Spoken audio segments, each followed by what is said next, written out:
আয়রার কথা শুনে অন্তুর্ণীর চোখ বের হয়ে আসার ক্রম। আয়রা যা বলল তা বিশ্বাস করতে কষ্ট হচ্ছে। আয়নকে কেউ থাপ্পড় মারবে আর সে ছেড়ে দেবে, ভাবা যায়? আয়রা তাদের অবস্থা দেখে বলতে লাগলো, আমার প্রথম দিন ছিল ভার্সিটিতে। আমি আমার বান্ধবী মিম একসাথে যাচ্ছিলাম, হঠাৎ আমার অন্যায় টান পড়তেই।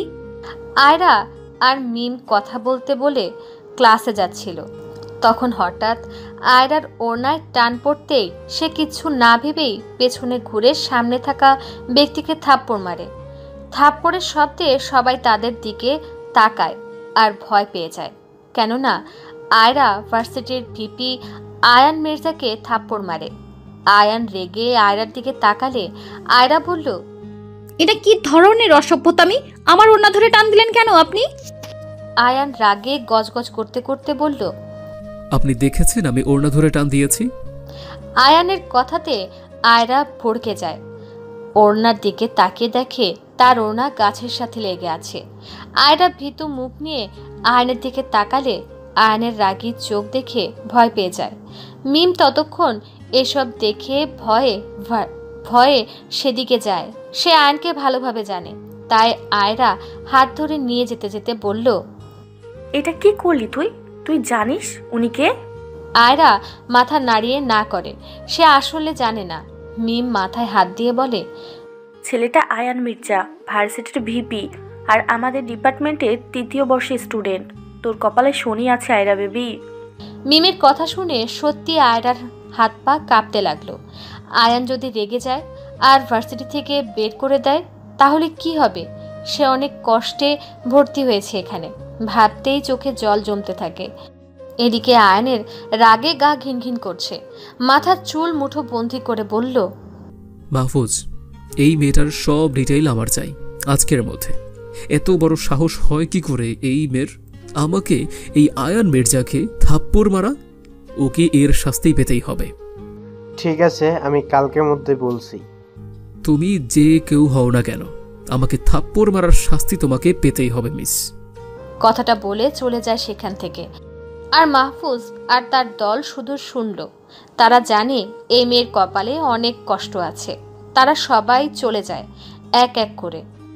হায় আল্লাহ, করছো কি তুমি এটা? প্রথম দেখায় থাপ্পড় মারলে? তাহলে তো তোমার কপালে সত্যি শনি পড়েছে ভাবি, বলে উঠল অর্ণি। অন্তু চোখ বড় বড় করে আয়রার দিকে তাকিয়ে আছে। আয়রা মুচকি হেসে বলল, করেছে তো তোমার ভাইয়া, আমার জান প্রাণ জ্বালিয়ে দিয়েছিল। কি বললো, কি করছিল? আয়রা মৃদু হেসে আবার বলতে লাগলো। সেই কাহিনী হবার পর আয়রা ভয় ভয় থাকতো। না জানি কখন আয়ান তার উপর প্রতিশোধ নেবে ভাবে। একদিন মিম ভার্সিটিতে না আসায় আয়রা একা ক্লাস করতে বাইরে বের হলে কেউ তাকে ধরে ফাঁকা ক্লাসরুমে নিয়ে যায়। হঠাৎ এমন হওয়ায় আয়রা ভয় পেয়ে যায়, কিন্তু যখন আয়ানকে সামনে দেখে তখন আত্মা উড়ে যায়, কেননা আয়ান রাগে মরেছিল। আয়রা কাদো কাদো মুখ করে বলল, ভাইয়া, সেদিনের জন্য সরি, আমি ইচ্ছে করে করিনি। প্লিজ আপনি যদি বলেন আমি সবার সামনে ক্ষমা চেয়ে নিব, কিন্তু আমাকে রাস্টিকেট করবেন না। অনেক কষ্টে এখানে ভর্তি হয়েছি, একটু বুঝুন প্লিজ। বলে মুখ নিচু করে কান্না করতে লাগলো।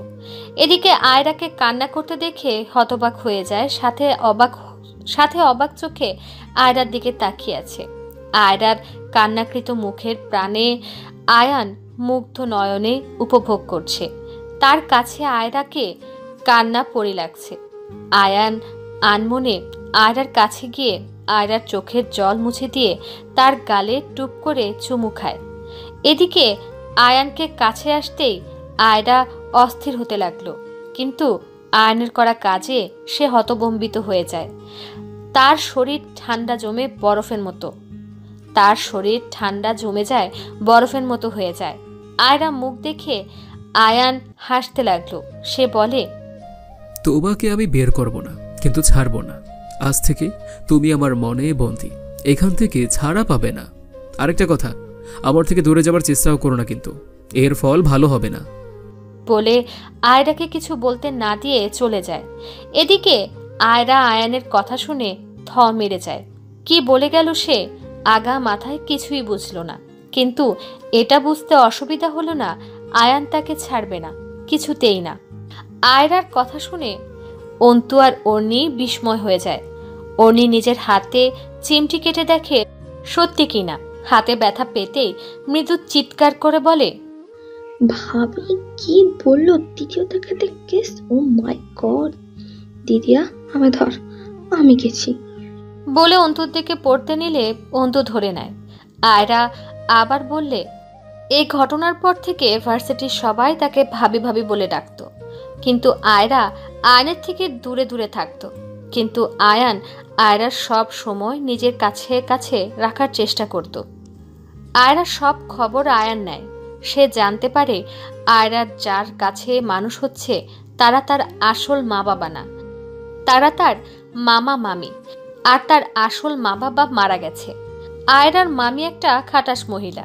আয়রাকে দিয়ে সব কাজ করাতো, ঠিকমতো খেতে দিত না, পড়াশোনাও করাতে চায়নি, কিন্তু আয়রা নিজের চেষ্টাই করছে।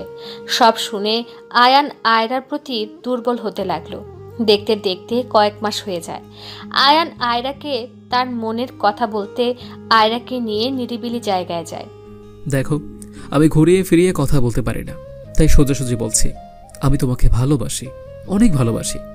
আমি তোমার বিষয়ে সব জেনে তোমার কাছে এসেছি। এখন তুমি বলো কি করবে। আমাকে দয়া দেখাচ্ছেন? হ্যাঁ, আমি কষ্টে আছি বলে আমাকে দয়া দেখাচ্ছেন? আপনি বড় লোকের ছেলে, এখন আমার উপর আপনার মন বসেছে তাই ভালোবেসি বলছেন। কাল অন্যর ওপর মন পড়লে তাকে বলবেন, তখন আমার কি হবে? আমি তো সব দিয়ে হারাবো, তাই বলছি আমার থেকে দূরে থাকবেন। বলে ওখান থেকে চলে যায়। আয়ান আয়রার কথা শুনে থ মেরে দাঁড়িয়ে থাকে। আয়রা বলা কথা তার মনে কষ্ট হচ্ছে, কিন্তু সে আয়রাকে জোর করবে না, তার জন্য অপেক্ষা করবে। আয়ান এরপর আয়রার থেকে দূরে দূরে থাকতো, কিন্তু আয়ানের অনুপস্থিতি আয়রাকে কাঁদাতো। আয়ান দূর থেকে আয়রাকে খেয়াল রাখত, তার পিছু নিত, কিন্তু আয়রাকে বুঝতে দিত না। এর মাঝে আয়রার ফর্ম ফিল আপের ডেট দেয়, কিন্তু আয়রা টাকার সমস্যার জন্য সেটা ফিল আপ করতে পারে না। তাই প্রিন্সিপালের কাছে বলে, কিন্তু সে কিছু করতে পারে না। আয়রা হতাশ হয়ে যায়। এসব কথা আয়নের কানে গেলে সে সব ব্যবস্থা করে। এসব কথা যখন আয়রা জানতে পারে, তখন আয়রা আয়ানকে খুঁজতে লাগে। অনেক খুঁজে দেখে তার দল নিয়ে গাছের নিচে দাঁড়িয়ে আছে, কথা বলছে। আয়রা সেখানে গিয়ে আয়ানকে বলল, আপনার সাথে কিছু কথা বলতে চাই, আপনার কি সময় হবে? আয়ান আয়রাকে দেখে বুঝতে পারে সে টাকা নিয়ে কথা শোনাবে, তাই বলল, বলো। আয়ানকে ভুল প্রমাণ করে আয়রা সবার সামনে আয়ানকে জড়িয়ে ধরে, তার গালে চুমু দিয়ে বলল, আই লাভ ইউ বলে দৌড়ে চলে যায়। এদিকে সবাই চোখ বড় বড় করে তাকিয়ে সব কাণ্ড দেখতে লাগলো। এদিকে আয়ান আয়রার কাজে হতবাক। আয়রা যে এটা করবে ভাবতেও পারেনি আয়ান। আয়রা চলে যেতেই আয়ান হেসে ফেলে। তাদের দল থেকে একজন বলল, মামা, ভাবি তো তোর মনের কথা বলে চলে গেল। হ্যাঁ মামা, এখন তো চুটিয়ে প্রেম হবে।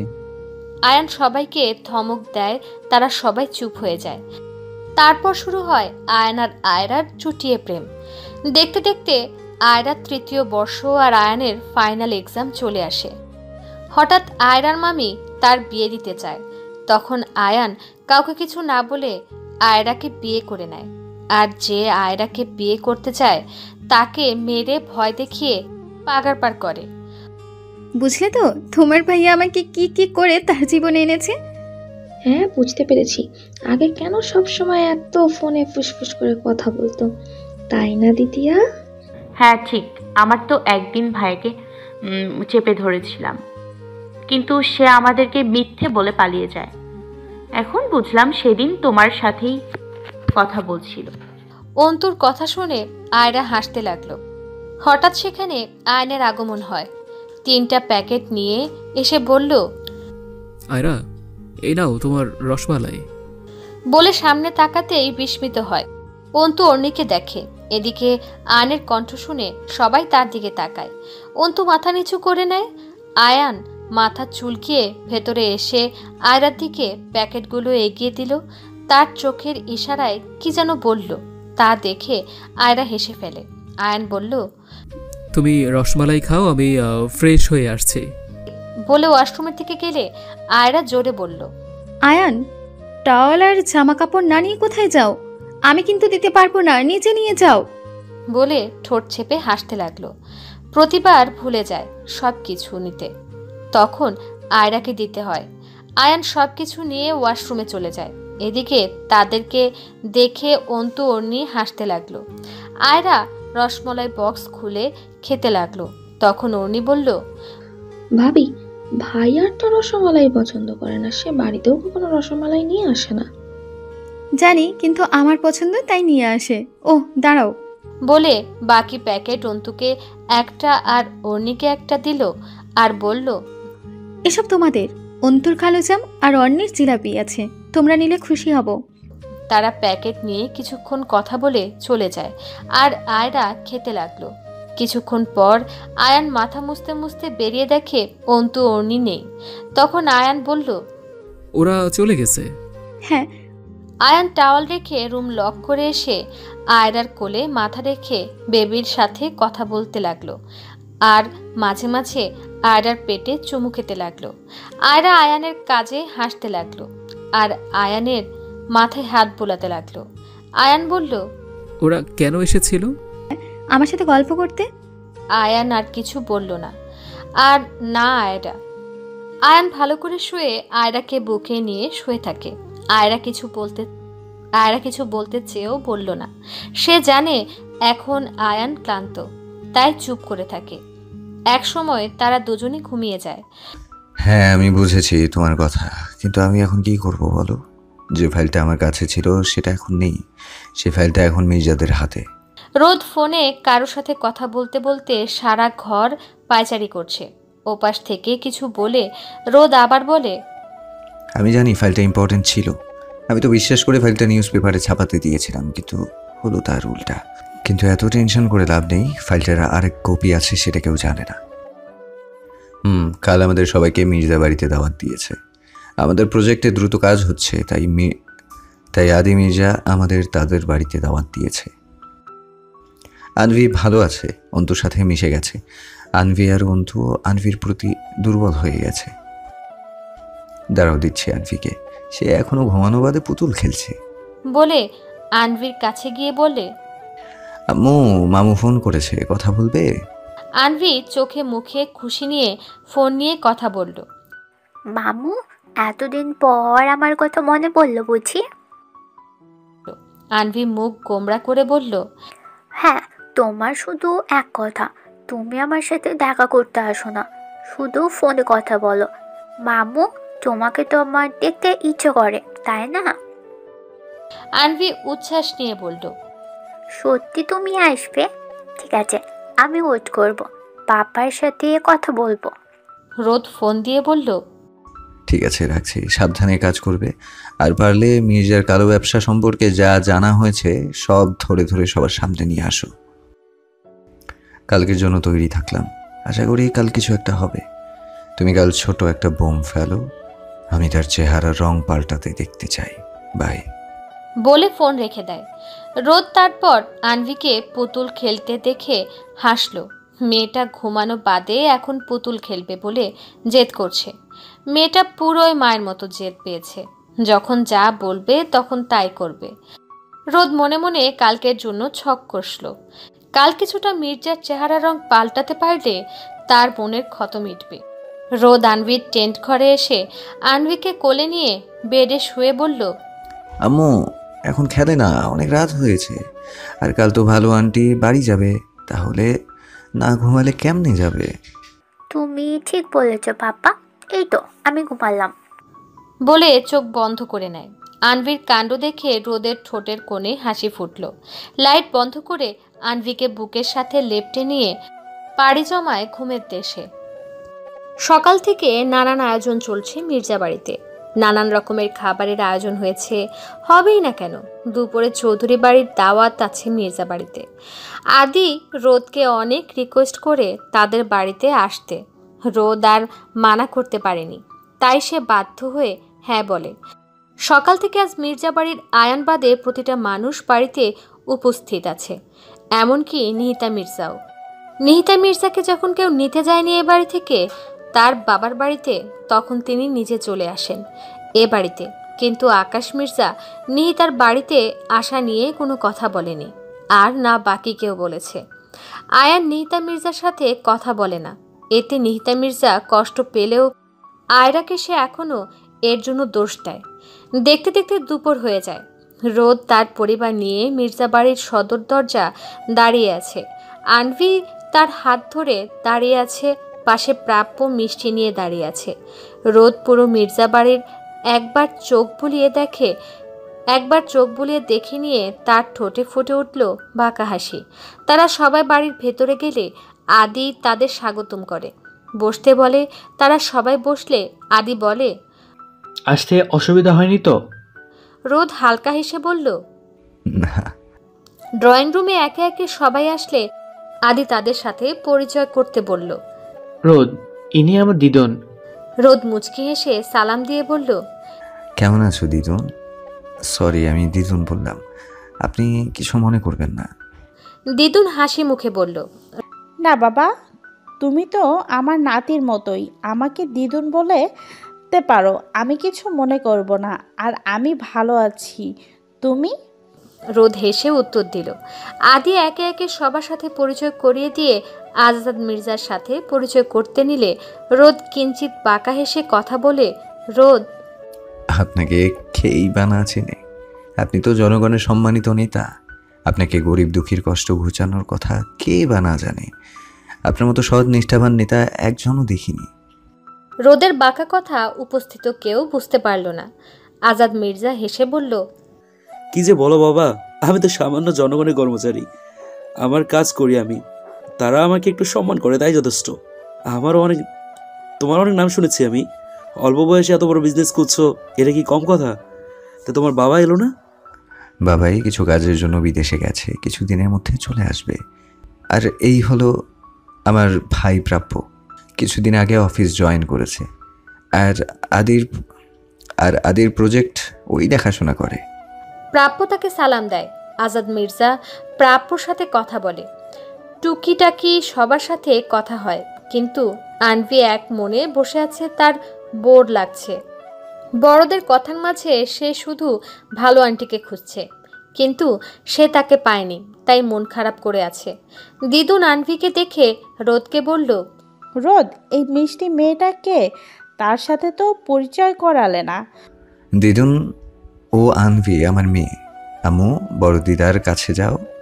আনভি পাপার কথা শুনে দিদুনের কাছে গেলে সে আনভিকে আদর করতে লাগলো আর বলল, রোদ, তোমার মেয়ে ভারী মিষ্টি। হ্যাঁ দিদুন। সবাই আনভিকে নিয়ে মেতে উঠল। এক এক করে সবাই তাকে আদর করতে লাগলো। এতে আনভি বিরক্ত হয়ে বলল, উফ, তোমার আমাকে এত আদর করো না, আমি বিরক্ত হচ্ছি। আমার গালটা লাল হয়ে গেল চুমু খেতে খেতে।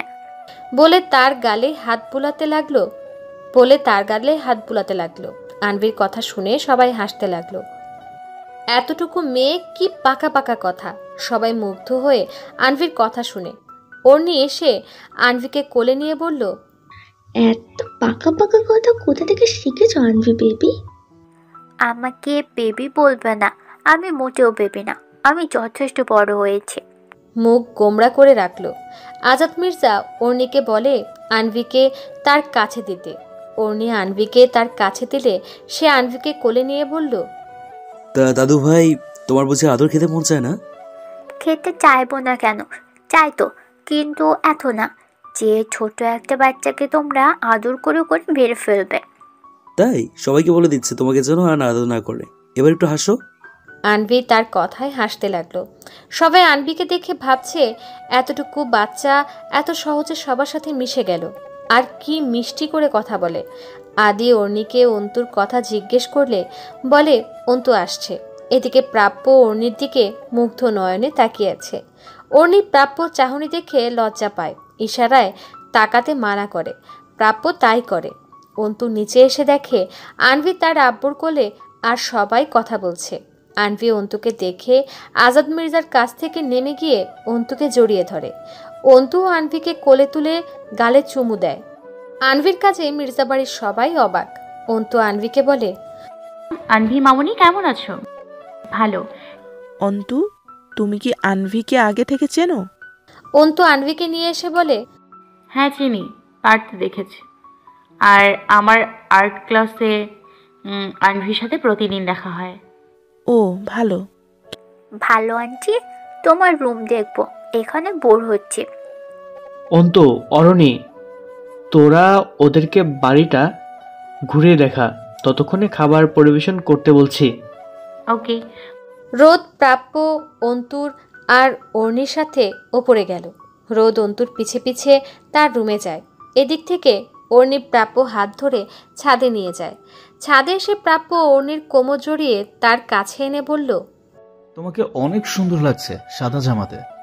মনে হচ্ছে কিছু একটা করি, কিন্তু কি করি বলো তো? একটা কিস করি, ওকে? প্রাপ্যর কথা শুনে অর্ণি তার কাছের থেকে নিজেকে ছাড়াতে লাগলো, কিন্তু প্রাপ্য তাকে আরো নিজের দিকে নিতে লাগলো। অর্ণি অসহায় মুখ করে বলল, প্রাপ্য, বাড়িতে সবাই আছে, কেউ দেখলে খারাপ হবে, তাই তোমার রোম্যান্স পরে দেখালেও চলবে, ছাড়ো প্লিজ। অর্ণির কথা সত্যি, তাদেরকে কেউ দেখলে যে কেউ খারাপ ভাববে, তাই সে তাকে ছেড়ে দেয়।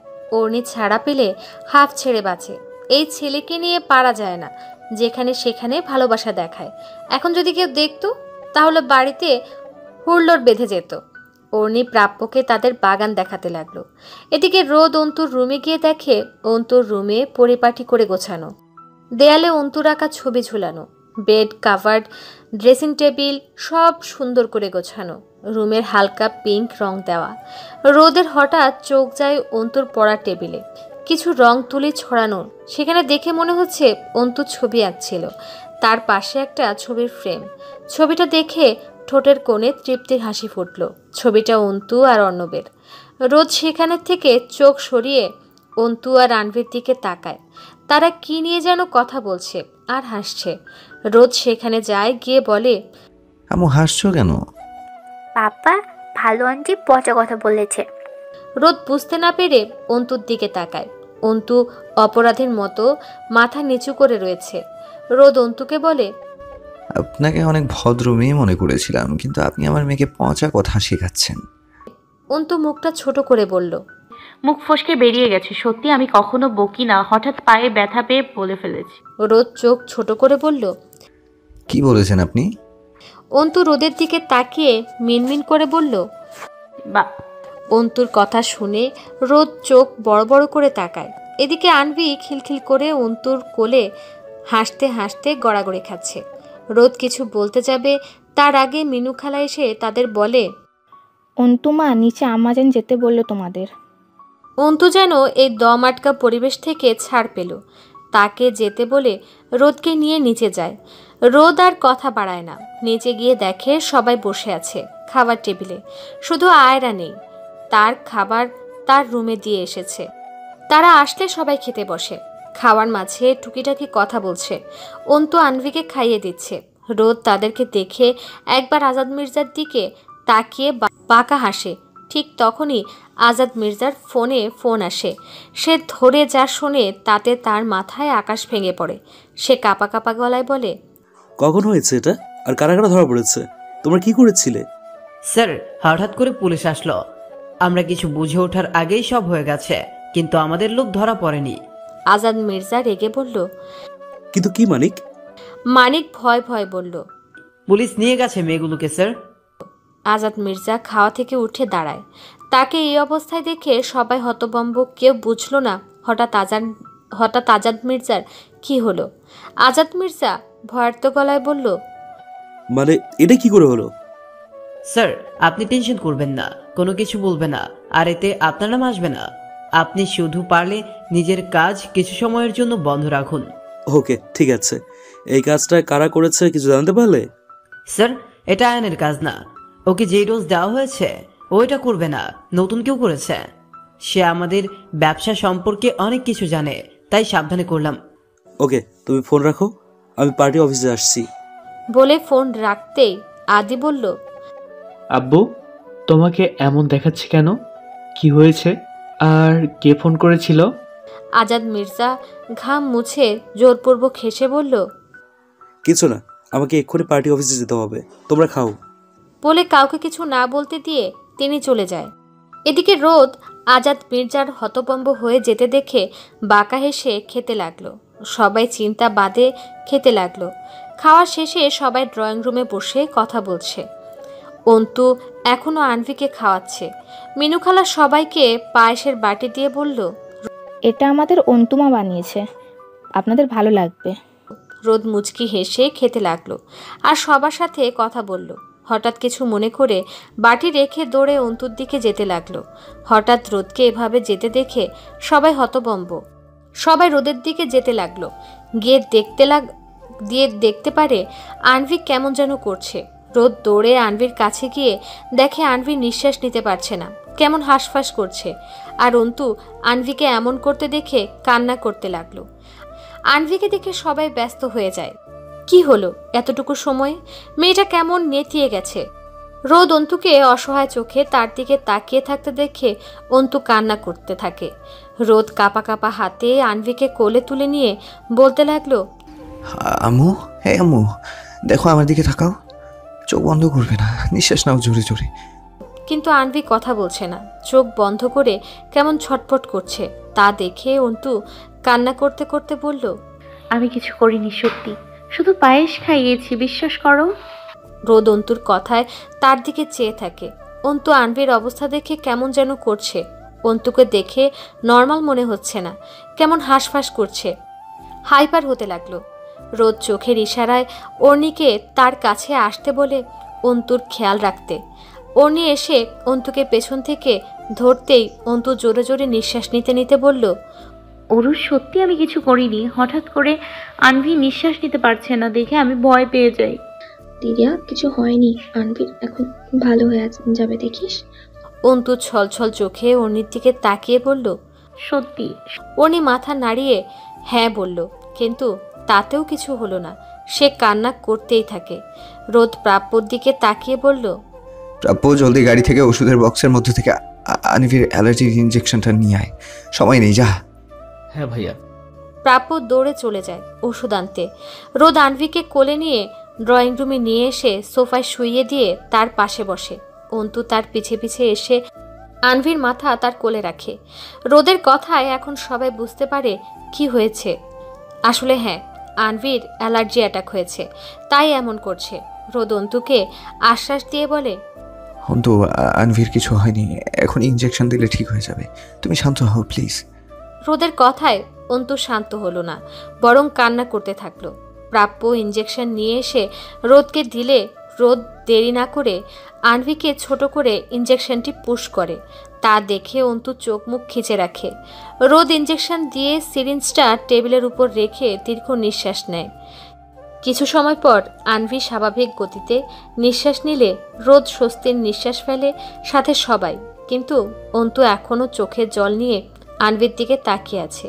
একটু আগেও হেসে খেলে বেড়াচ্ছিল, কিন্তু এখন কেমন নেতিয়ে গেছে। ফর্সা মুখ লাল হয়ে গেছে। কি কষ্টই না পেয়েছে ছোট প্রাণটি। অন্তু এক দৃষ্টিতে তাকিয়ে থাকে আনভির দিকে। কেন জানি আনভিকে কষ্ট পেতে দেখে তার কলিজাটা কেঁপে উঠল। মনে হচ্ছিল নিজের প্রাণ পাখি উড়ে যাবে। রোদ অন্তুর দিকে থেকে দৃষ্টি সরিয়ে বাকিদের দিকে তাকিয়ে দেখে সবাই জানতে ইচ্ছুক কি হয়েছে আসলে। রোদ বলল, আসলে আনভির বাদাম আর কিসমিসে অ্যালার্জি আছে, তাই ও এমন করছিল, কিন্তু এখন ঠিক আছে, আপনারা প্লিজ টেনশন করবেন না, ঘুমালে ঠিক হয়ে যাবে। আসলে আমরা কেউ জানতাম না যে আনভির অ্যালার্জি আছে। সরি, তোমাদের খোঁজ নেওয়া উচিত ছিল। রোদ বাবা, আমাদের ক্ষমা করো, আমরা সত্যি এটা ভাবিনি এমনটা হবে। প্লিজ আমার কাছে ক্ষমা চেয়ে আমাকে ছোট করবেন না, এটা নিছক একটা দুর্ঘটনা, এর বেশি কিছু না। রোদ, তোমার মন ভালো তাই বলছো, রোদ তোমার মন ভালো তাই বলছো, কিন্তু দোষটা আমাদের খেয়াল রাখা উচিত ছিল। আমাদের ভুলের জন্য আজ আনভির এই অবস্থা। অন্তু কাপা কাপা গলায় বলল, সব দোষ আমার। না আমি পায়েসে বাদাম দিতাম আর না এমন হতো। দাদাভাই দেখো না, সানভি কেমন নির্জীব হয়ে গেছে, কথা বলছে না, কেমন মুখ শুকিয়ে গেছে। অন্তুর কথা শুনে সবাই বুঝতে পারে অন্তু কতটা আঘাত পেয়েছে। আনভির অবস্থা দেখে নিজেকে দোষ দিচ্ছে। আদি অন্তুর কাছে আসতে নিলে রোদ গিয়ে অন্তুর হাত ধরে অন্তু আনভির থেকে চোখ সরিয়ে রোদের দিকে তাকায়। রোদ অন্তুর চোখের জল দেখে চোখ বন্ধ করে নেয়। তার বুকে গিয়ে লাগছে অন্তুর কান্না, কেন জানে না। রোদ তাকিয়ে বলল, অন্তু, এটা জাস্ট একটা অ্যাক্সিডেন্টের বেশি কিছু না। এটা যে কারোর হাতে হতেই পারতো, তাই নিজেকে দোষ দেওয়া বন্ধ করুন। আম্মু ঠিক হয়ে যাবে। অন্তু শুধু রোদের কথাগুলো শুনল, কিছু বলল না। রোদ অন্তুর চোখের জল মুছে দেয়। সবাই রোদ আর অন্তুর দিকে তাকিয়ে থাকতে দেখে রোদ সরে আসে অন্তুর থেকে। মাম মাম মাম মাম মাম মাম। আনভির অস্পষ্ট ডাক অন্তুর বুকে গিয়ে লাগে। তাড়াতাড়ি করে অন্তু আনভিকে তার কোলে নিয়ে সারা মুখে অজস্র চুমু দিতে লাগলো। অন্তুকে আনভির প্রতি এতটা দুর্বল দেখে সবাই হতবম্বিত। কেউ বিশ্বাস করতে পারছে না কিছুদিনের পরিচয়ে এতটা অ্যাটাচ হতে পারে, যদি না তাদের মধ্যে রক্তের সম্পর্ক থাকে। কিন্তু তাদের মধ্যে তো আদৌ সেটা নেই। অন্তু বলল, মামুনি তুমি ঠিক আছো? সরি মামুনি, আমার জন্য তোমাকে কষ্ট পেতে হলো। আনভি মিটিয়ে যাওয়া গলায় বলল। অন্তু স্তব্ধ হয়ে যায় এই ডাকে, তার বুক শান্ত হয়ে যায়। রোদ আনভির কথা শুনে অন্তুর দিকে তাকায়। অন্তু স্নিগ্ধ তৃপ্তি পাওয়া মুখে দেখে সে তৃপ্তি পায়। রোদ সবাইকে বলল, আমরা এখন যাই, আমাকে রেস্ট করতে হবে, তাই বাসায় যাওয়াটা দরকার। আমরা পরে আবার আসবো। সবাই রোদের কথায় একমত, আনভির রেস্ট দরকার। রোদ অন্তুর কোল থেকে আনভিকে নিলে অন্তু রোদের চোখে তাকায়। রোদ সেই চোখ দেখে কেঁপে ওঠে। অন্তুর ছলছল চোখের দৃষ্টি নামিয়ে নিয়ে দৌড়ে তার রুমে যায়। সবাই তার যাওয়ার দিকে তাকিয়ে থাকে। রোদ অর্ণিকে ইশারায় কিছু বলে। অর্ণিও অন্তুর সাথে যায়। সবার থেকে বিদায় নিয়ে রোদ আনভিকে নিয়ে চলে যায় বাড়িতে। অন্তুর নিজের রুমে এসে কান্না করতে লাগে। তার কিছুতেই আনভিকে ছাড়তে ইচ্ছে করছিল না, কিন্তু সে কি করবে? তার কোনো অধিকার নেই আনভিকে তার কাছে রাখার। বারবার আনভির মাম্মাম ডাক তার কান পড়নে বাজছে। তার মেয়েটা থাকলে সেও তো আনভির বয়সী হতো, সেও তাকে মাম্মাম বলে ডাকত। কিন্তু সে তাকে ছেড়ে চলে গেছে অনেক দূরে। ভেবেই আরও কান্না করতে লাগলো সে। হঠাৎ কাঁধে হাত পেতেই সে চমকে যায়। পেছনে তাকিয়ে অর্ণিকে দেখে তাকে জড়িয়ে ধরে কান্না করতে করতে বলল, ওরও আমার মেয়েটা বেঁচে থাকলে সেও আনভির মতো আমাকে মাম্মাম বলে ডাকতো, তাই না? আনভি যখন আমাকে মাম্মাম বলে তখন আমার সারা শরীর ঠান্ডা হয়ে গেছিল। কেমন শান্তি অনুভব করতে লাগলাম। যখন রোদ তাকে নিয়ে নিল তখন অনেক কষ্ট হচ্ছিল, আর আমার মনে হচ্ছিল আমার প্রাণটা কেউ আমার কাছ থেকে কেড়ে নিচ্ছে। অর্ণি অন্তুকে কি বলে সান্ত্বনা দেবে সে জানে না। একটা মেয়ের কাছে তার বাচ্চা কি সেটা শুধু তার মা জানে, আর কেউ না। অন্তুর ক্ষেত্রেও তাই। আজ যদি তার বেবি তার কাছে থাকতো তাহলে সে এমনভাবে আনভির জন্য কান্না করতো না। অর্ণি অন্তুকে শুইয়ে দিয়ে তার মাথায় হাত বুলাতে লাগে। অন্তু ফোপাতে ফোপাতে ঘুমিয়ে যায়। অর্ণি তা দেখে তার ফোন থেকে একটা মেসেজ লিখতে লাগলো। দিদি আর ঠিক আছে, এখন ঘুমাচ্ছে, কিন্তু অনেক দিন পর তার মেয়ের কথা মনে পড়েছে। প্যানিক অ্যাটাক হয়নি, কিন্তু কষ্ট পেয়েছে আজ খুব। বলে কাউকে সেন্ড করে মিনিট কয়েক পর রিপ্লাই আসে, ওর খেয়াল রাখো, আর কিছুতেই একা থাকতে দেবে না। মেসেজ দেখে অর্ণি দীর্ঘ নিঃশ্বাস ছেড়ে অন্তুর মাথার পাশে বসে রইল। আজ আল্লাহের অশেষ শুকরিয়া, আনভির কিছু হয়নি। আনভির কিছু হলে অন্তকে সামলানো যেত না। জি আম্মাজান, আপনি ঠিক বলেছেন। আর রোদের উপস্থিতি বুদ্ধি জ্ঞান আছে বলেই কিছু হয়নি।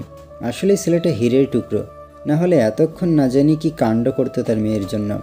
আম্মাজান, রোদ কিন্তু তার মেয়েকে নিজের জীবন থেকেও বেশি ভালোবাসে।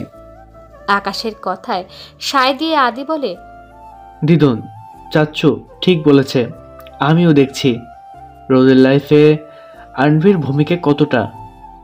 আপনারা কি কিছু খেয়াল করেছেন নাকি না জানি, কিন্তু অন্তু আনভির প্রতি অনেকটা দুর্বল হয়ে পড়েছে। এটা কিন্তু ঠিক না। অন্তু কিন্তু পরে গিয়ে কষ্ট পাবে। আর একটা জিনিস দেখেছেন, আনভির বাদামে আর কিশমিশে অ্যালার্জি আছে, যেমনটা অন্তুরও আছে।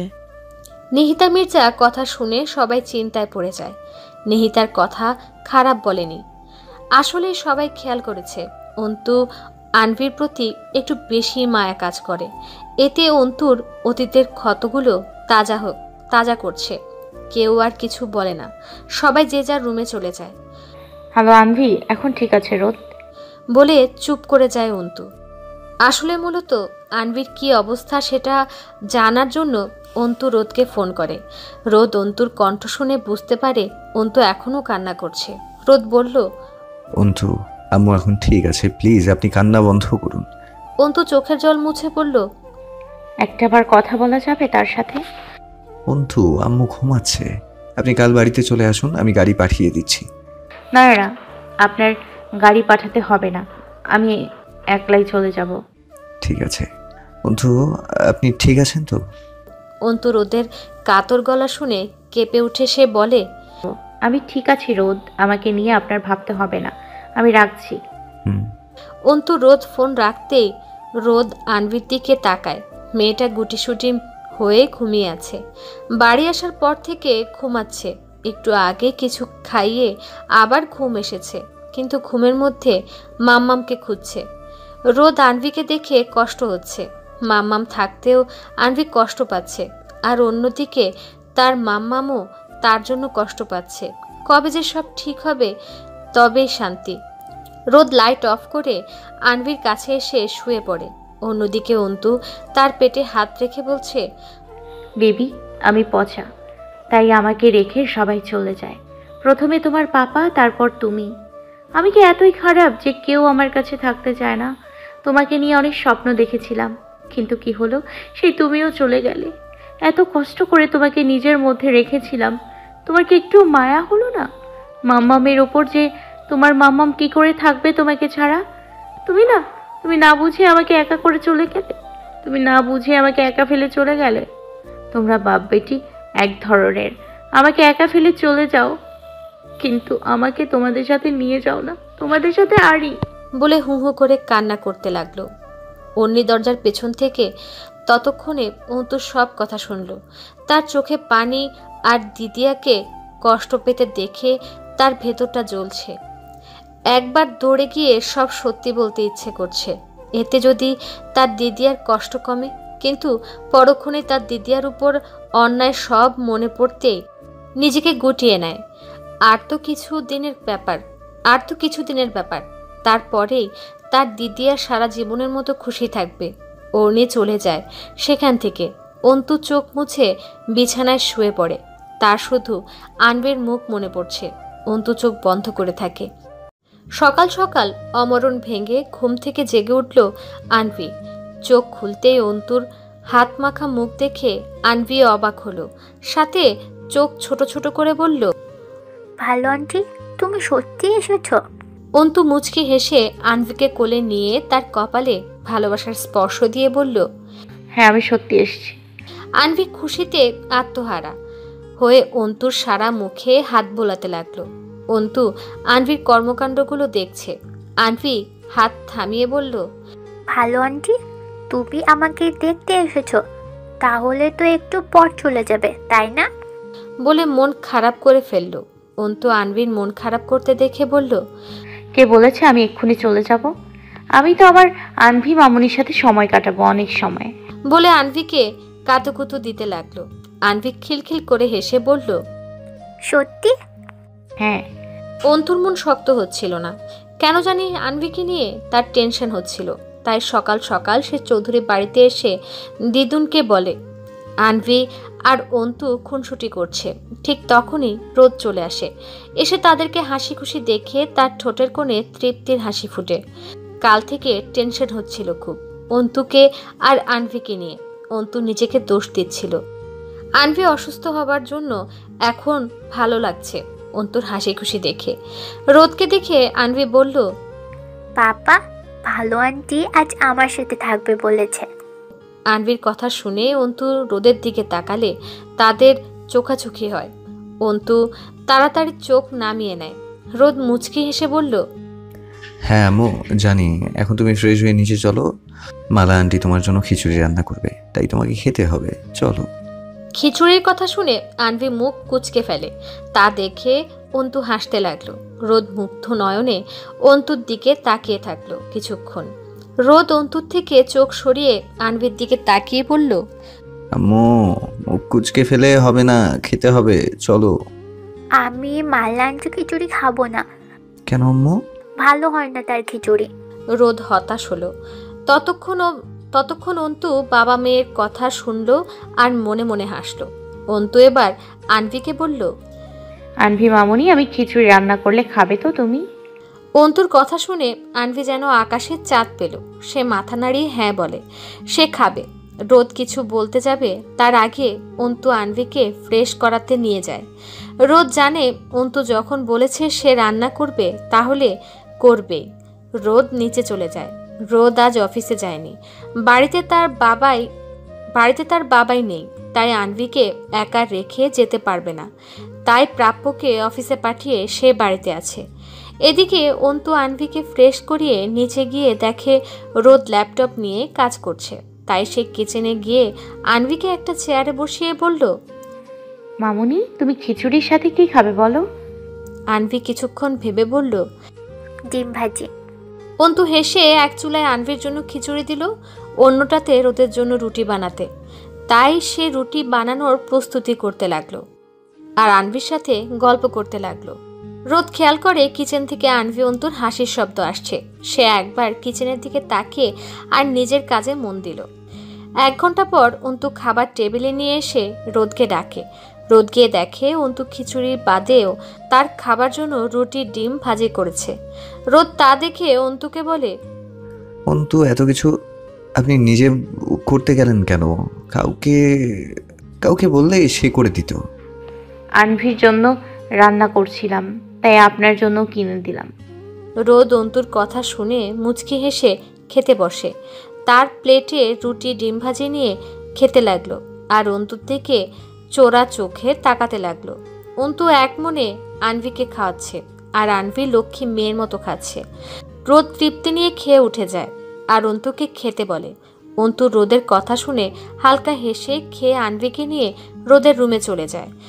রোদ, আনভি এখন ভালো আছে, তুমি শুধু ওর খাওয়া দাওয়ার দিকে খেয়াল রেখো, তাই হবে। ধন্যবাদ আঙ্কেল, আমি তো কাল ভয় পেয়ে গেছিলাম আম্মুকে ওই অবস্থায় দেখে। কিচ্ছু হবে না, তুমি আনভিকে ওষুধগুলো ঠিক সময়ে খাওয়াও, তাহলেই হবে। ঠিক আছে আঙ্কেল। আসলে সকালে আনভিকে দেখতে ডক্টর আসে। রোদ আনভির হেলথ নিয়ে কোনো প্রকার গাফিলতি করতে চায় না, তাই ডক্টর ডেকে আনভিকে দেখায়। ডক্টর আনভির সাথে অন্তুকে দেখে রোদকে বলে, রোদ, এই মেয়েটাকে তো চিনতে পারছি না। রোদ অন্তুকে একবার দেখে বলল, আঙ্কেল, ও অন্তু আমাদের রিলেটিভ। ও, তাহলে আজ আসি। রোদ ডক্টরকে এগিয়ে দিয়ে এসে দেখে অন্তু আর আনভি খেলছে। তখন সে বলল, সারাদিন খেলে হবে আম্মু, কয়টা বাজে সেই খেয়াল আছে? চলো গোসল করিয়ে দিই তোমাকে। পাপা, ভালো আন্টি করিয়ে দেবে আজ গোসল। না আম্মু, ভালো আন্টি কেন করাবে? চলো আমি করিয়ে দিই। না, ভালো আন্টি করাবে। রোদ, আপনি কিছু না মনে করলে আমি আনভিকে গোসল করিয়ে দিচ্ছি। হ্যাঁ, কিন্তু কোনো কিন্তু না, আপনি গোসল করে ডাইনিং টেবিলে যান, আমি আনভিকে নিয়ে আসছি। বলে আনভিকে নিয়ে ওয়াশরুম চলে যায়।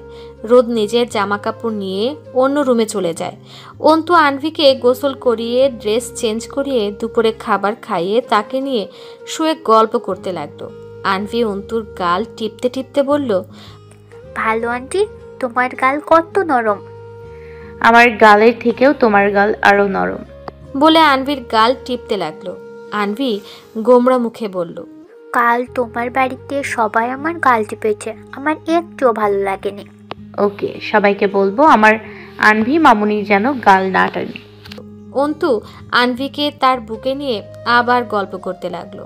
রোদ সোফায় বসে বসে তাদেরকে দেখছে আর কাজ করছে। একটা সময় রোদ খেয়াল করে অন্তু আনভিকে জড়িয়ে ধরে ঘুমিয়ে গেছে। রোদ হাসলো। কোল থেকে ল্যাপটপ নামিয়ে ধীরে পায়ে অন্তুর কাছে গিয়ে তার মুখের উপর থেকে তার অবাধ্য চুলগুলো সরিয়ে এক দৃষ্টিতে তাকিয়ে থাকে। রোদের হঠাৎ অন্তুর ঠোঁটের নিচের তিলে তার চোখ আটকে যায়। অবাধ্য মন চাচ্ছে তিলটা ছুঁয়ে দিতে, কিন্তু রোদ তা চায় না। নিজেকে নিয়ন্ত্রণ করে অন্তুর কপালে ছোট একটা চুমু দিয়ে সরে আসে। সে নিজেই নিজের কাজে অবাক। কেন সে অন্তুর কাছে বারবার চলে আসে, কেন তার থেকে দূরে থাকতে পারে না। রোদ উঠে এসে সোফায় বসে। অন্তু আনভিকে দেখতে দেখে চোখ লেগে যায়। অন্তু, সন্ধ্যা হয়ে গেছে, আপনি বাড়ি যাবেন না? বলে ডাকতে লাগলো রোদ। অন্তু চোখ পিটপিট করে তাকিয়ে রোদকে তার মুখের সামনে ঝুঁকে থাকতে দেখে হচকে যায়। তাড়াতাড়ি উঠে বসে নিজেকে ঠিক করে নেয়।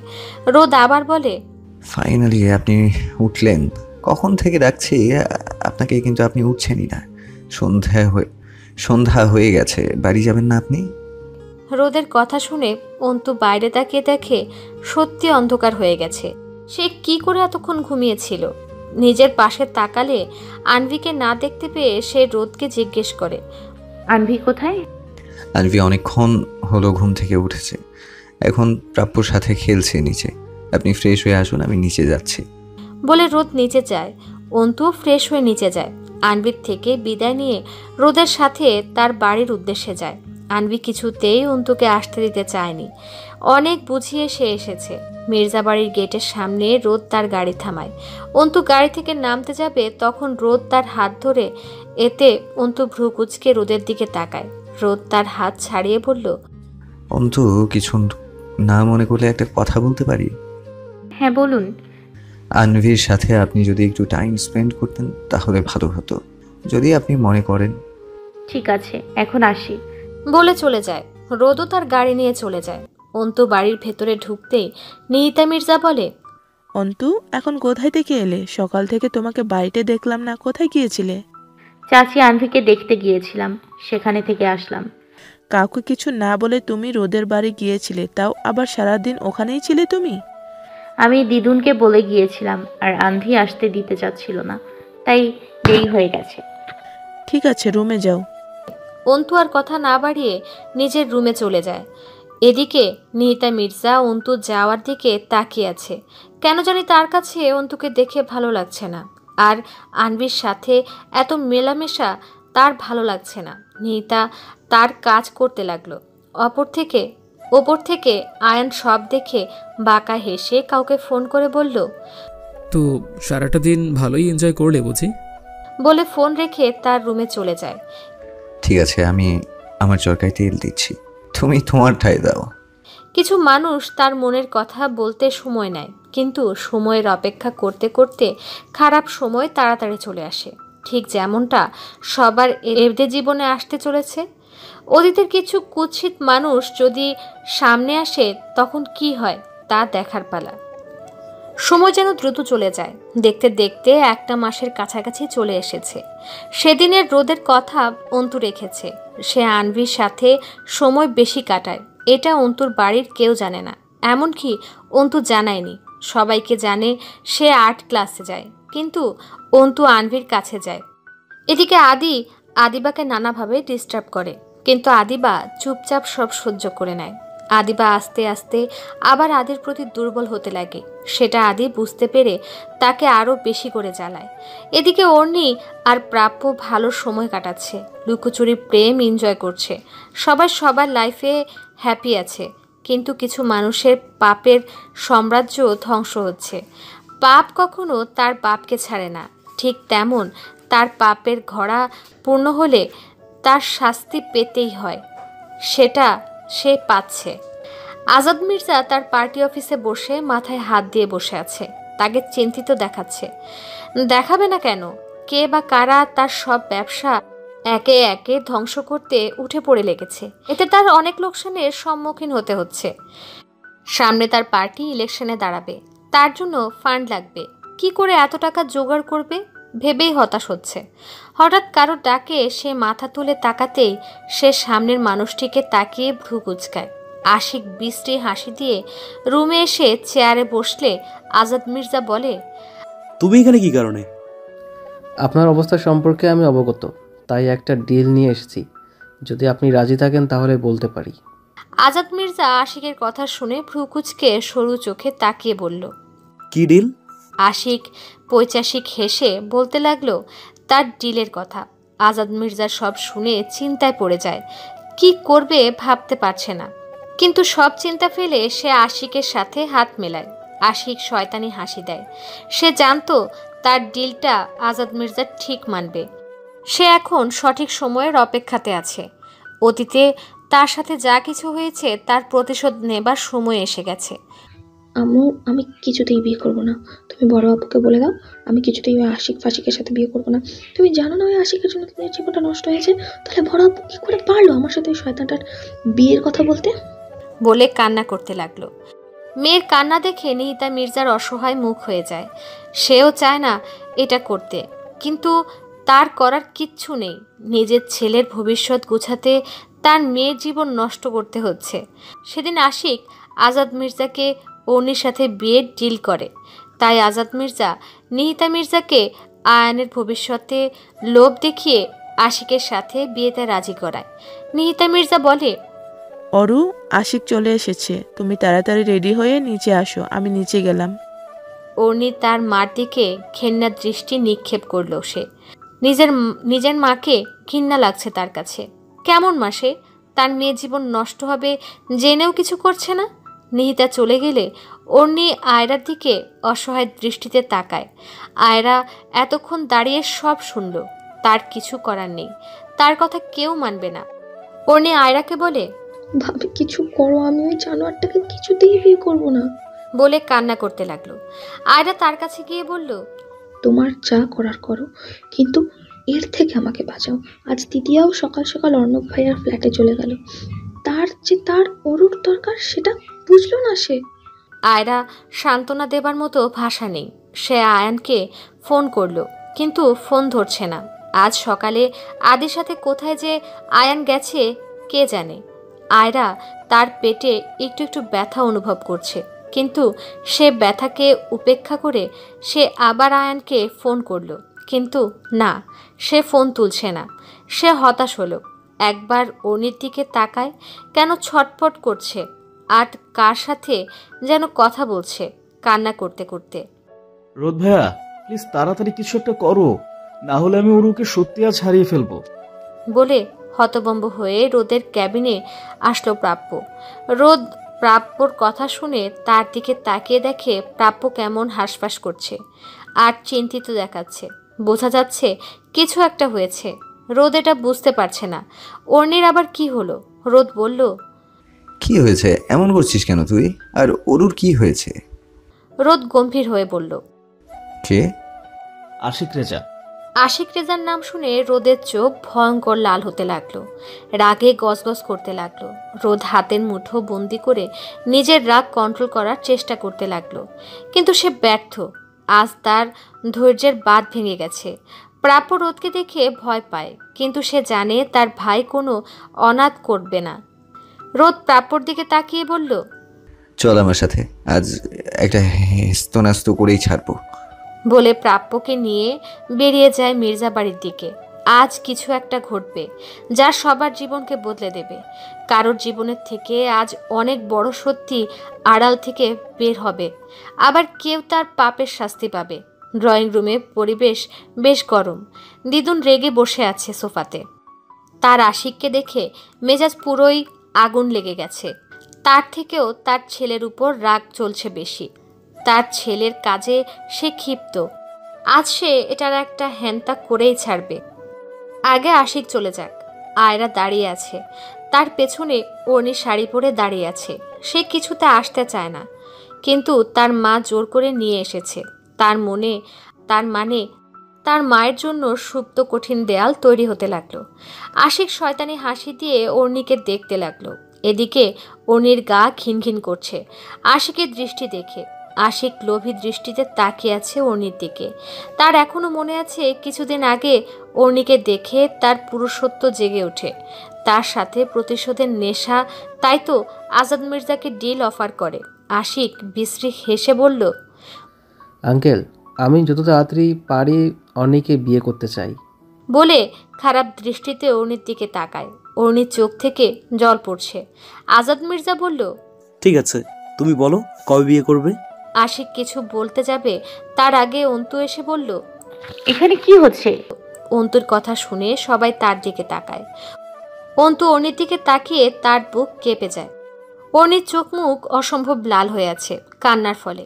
অন্তু অনির দিকে থেকে চোখ ফিরিয়ে তার আব্বুর দিকে তাকালে দেখে তার আব্বুর সাথে আশিক বসে আছে।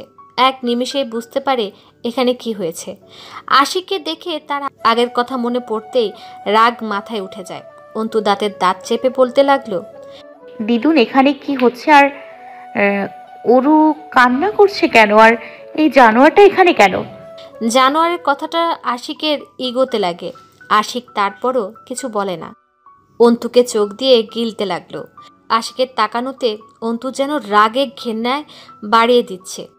নিজের রাগকে কন্ট্রোল করতে পারছে না, মনে হচ্ছে একে জুতা পেটা করি। দিদুন গম্ভীর মুখে বলল, তোমার আব্বু অরিনের সাথে আশিকের বিয়ে ঠিক করেছে। কথাটা শোনার সাথে সাথে অন্তু নিজেকে আর ধরে রাখতে পারে না। সোজা আশিকের কাছে গিয়ে পরপর দুটো থাপ্পড় লাগায় তার গালে। আকস্মিক থাপ্পড়ে আশিক কিছুটা ঘাবড়ে যায়, তারপর তেজি চোখে অন্তুর দিকে তাকায়। সবাই অন্তুর কাজে বিস্মিত, কেউ ভাবতেও পারে না যে অন্তু এটা করবে। অন্তু রেগে গিয়ে বলে, তোর সাহস কি করে হয় আমার বোনকে বিয়ের প্রস্তাব দেবা? তোর মতো জানোয়ারের হাতে আমার বোনকে আমি কিছুতেই তুলে দিব না। আব্বু, আপনি আগেও ভুল করে আমার জীবন নষ্ট করেছেন, কিন্তু এবার ওরু জীবন নষ্ট করতে দিব না। অন্তু, বড়দের মধ্যে কথা বলবে না তুমি। আমি যা করছি ওরুর জন্য ভালো। কি ভালো? হ্যাঁ কি ভালো? ওরুর সাথে এই চরিত্রহীনা লোকের সাথে বিয়ে দিলে ভালো থাকবে আপনি কি করে জানলেন? নাকি অন্য কিছু আছে? অন্তুর কথায় আজাদ মির্জা ঘাবড়ে যায়। সে আর কিছু বলতে চায় না, না হলে সব গোলমাল হয়ে যাবে।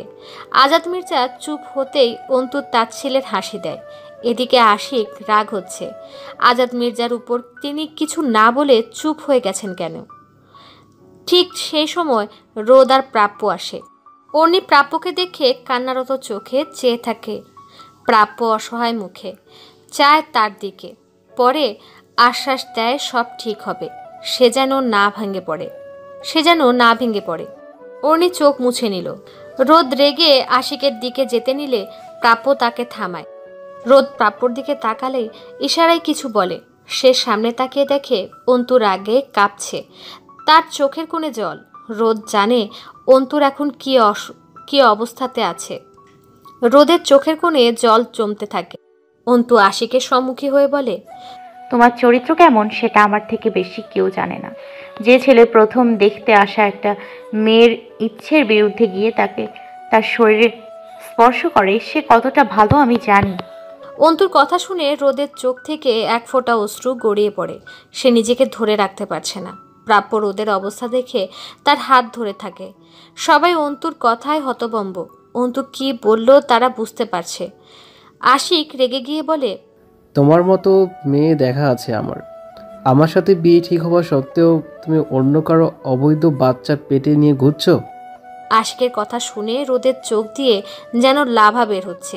এদিকে অন্তু আশিকের বলা কথা শুনে তার গালে আরও একটা থাপ্পড় দিয়ে বলল, মুখ সামলে কথা বলবে।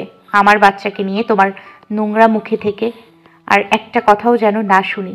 আর কি বলে? অবৈধ, তাই না? তাহলে শুনে রাখো, সে আমার বৈধ সন্তান ছিল। আমার আর অর্ণবের ভালোবাসার চিহ্ন ছিল। অর্ণব আমাকে বিয়ে করে, তাও আইনগতভাবে। তাই নিজের নোংরা মুখে কিছু বলবে না। অন্তু কথায় সবাই স্তব্ধ। রোদ একরাশ মুগ্ধতা নিয়ে তাকায় অন্তুর দিকে। অন্তু নিজেকে সামলে সরে আসতে নিলে আশিক তার হাত ধরতে যাবে, তা দেখে রোদ প্রাপ্যের হাত ছাড়িয়ে যেতে লাগলো। কিন্তু তার যাওয়ার আগে আয়ান এসে আশিকের হাত ধরে মোচড় দেয়। হাতে ব্যথা পেতেই আশিক উচ্চস্বরে চিৎকার করে অন্তু তার দিকে তাকিয়ে দেখে আয়ান তার হাত মুচড়ে ধরেছে। অন্তু সরে আসে সেখান থেকে। আশিক ছাড়া পাবার জন্য ছটফট করতে থাকে, কিন্তু আয়ান তাকে ছাড়ছে না, বরং আরো চেপে ধরে বলল, তোর সাহস হয় কি করে আমার বোনের দিকে হাত বাড়ানোর? আগের বার কি হাল করেছিলাম মনে নেই? তাহলে আবার কেন সেই সাহস দেখাচ্ছিস তুই? বলে আরো চেপে ধরে। অন্তু আয়ানের কথা শুনে থ মেরে যায়। আগের বার মানে? আয়ান কি বলতে চায়? আশিক আগের বারের কথা মনে পড়তেই ভয় পেয়ে যায়। আশিক বলে, আর দেখো, ছাড়ো, আমার হাত ভেঙে যাবে। আমি কিন্তু আইনি উদ্যোগ নিতে বাধ্য হব। যা ইচ্ছে কর, কিন্তু তোকে এর শাস্তি পেতেই হবে। আর বলতে পারে না। তার আগে আয়রার আকুতি ভরা চিৎকার তার কানে আসে। আয়ান আশিককে ছেড়ে আয়রার দিকে তাকায়। আয়রা পেটে হাত দিয়ে আছে, তার চোখ দিয়ে জল পড়ছে। অর্ণি তাকে ধরে আছে। সবাই আয়রার দিকে তাকালে আশিক হাঁপ ছেড়ে পালানোর জন্য পা বাড়ায়। মির্জা বাড়ি থেকে বের হয়, কিন্তু তাকে রোদ দেখে ফেলে। সে কাউকে ফোন করে বলে